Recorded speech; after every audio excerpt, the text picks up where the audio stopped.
Mbote na bino bandeko nanga na video lelo nakolakisa bino ba danger nyonso ya ko défriser suki. Congolais nyonso ayebi soki défrisant eza nini, eza crème totiaka na suki pona ko lisser suki na biso. Tomonaka mingi na ba publicité ya ba défrisant ango ba femme na suki milai bien lissé. Tina ba publicité pe ya bana tomonaka pe bana na suki ya lisse. Mais nazali na question ya kotuna bino bandeko nanga. En réalité, basi combien suki na bango e komaka lokola kaka basi bazolakisa na ba publicité. En tout cas, bazali mingi te oyo suki na bango ebimaka vraiment lokola na ba publicité. Au contraire, suki na biso ezokata na lisusu makasi oleke ekola tango tozo utiliser ba défrisant oyo.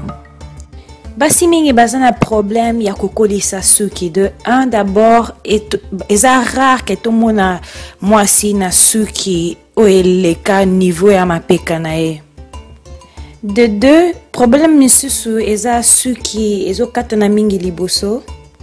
Un troisième problème eza suki ezokata na mingi pe na sima. Sikoyo nakolakisa bino pona nini défrisant eza mabe makasi na suki na biso naturel. Ndenge nini okoki ko expliquer na salon tango bazo défriser yo suki, basi wana basalaka suki balataka toujours ba gants. Ba gants wana eza pona nini?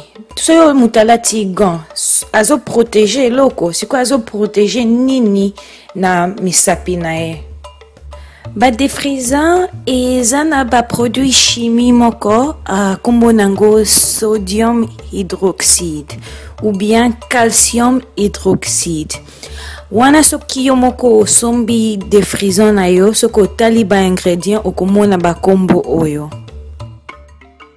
Selon ya ba recherche, produit chimie wana soki ezwi na loposo ezikisaka.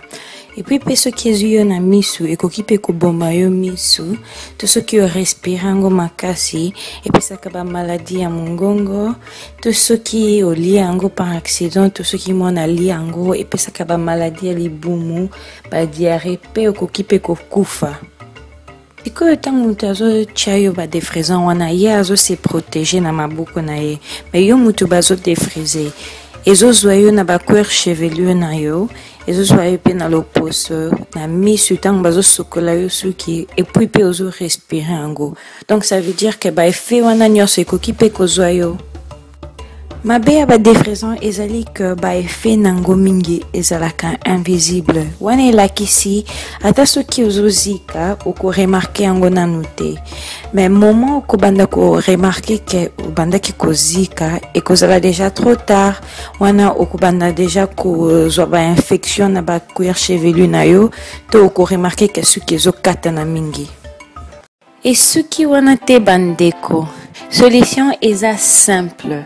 Totika ko défriser suki na biso et puis to banda ko kolisa suki na biso naturellement.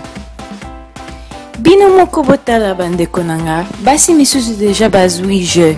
Mouvement yo ebandaki na Amérique et koti Angleterre et puis ezoya pe na Afrique. Alors biso pe ba Congolais to telema to landa pe mouvement oyo.